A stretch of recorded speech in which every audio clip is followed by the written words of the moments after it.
À Denain, au beau milieu d'un bain de foule et des selfies, Emmanuel Macron est vite interpellé. Une partie des Français ne veut pas d'un allongement de l'âge légal de départ à la retraite à 65 ans.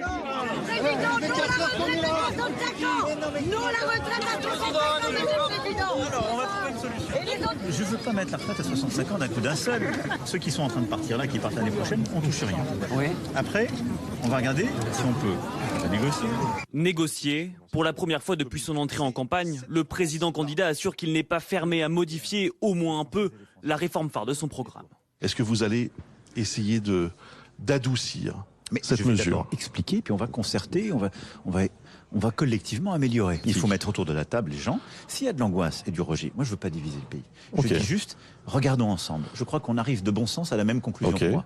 Personne ne veut sérieusement baisser les pensions, personne ne veut réduire le pouvoir d'achat des travailleurs.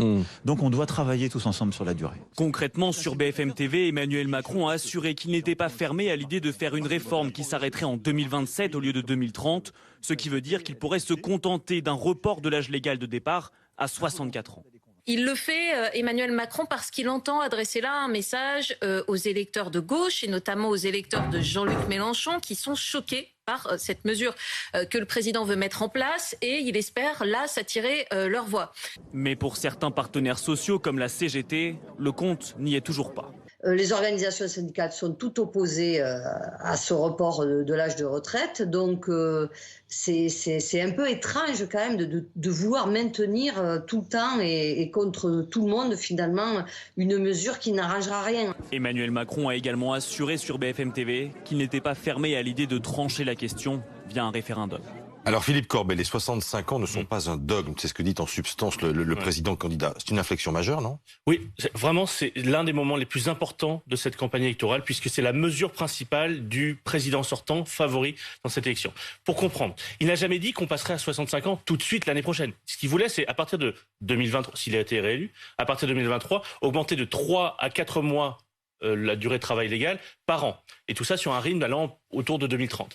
Là, ce qu'il dit, c'est que on peut discuter. Il a dit sur BFM TV, on peut discuter des rythmes et des bornes. Alors, qu'est-ce que ça veut dire? Ça veut dire que il peut négocier ce rythme d'avancée, 3-4 mois, et aussi se dire, bah voilà, quand on atteindra 64 ans, environ vers 2027, là, on peut s'en reparler, ce qu'il appelle une clause de revoyure, et on voit si on va jusqu'aux 65 ans ou pas. 2027, ce serait la fin de son deuxième mandat. Donc c'est aussi ça qu'il a en tête. Il aurait la légitimité, entre guillemets, pour aller jusqu'à 2027 et donc jusqu'à la retraite à 64 ans. C'est ça qu'il dit. En fait, l'idée, ce n'est pas un dogme et mon projet n'est pas à prendre ou à laisser. Il a bien entendu la colère qui s'exprime chez des électeurs de Marine Le Pen, chez des électeurs de Jean-Luc Mélenchon. Il a bien vu que c'était un point de crispation et il dit notamment qu'en gros, pour simplifier, il veut pas que sa réélection dépendent ou pas de ce passage 64 ans ou 65 ans. Il est prêt à évoluer là-dessus. Attention, s'il est en tête au premier tour, c'est parce qu'il a des électeurs de droite qui sont pas allés chez Valérie Pécresse, qui sont allés chez lui. Il faudrait pas non plus qu'il donne l'impression de fléchir, de se renier dès l'entre-deux tours.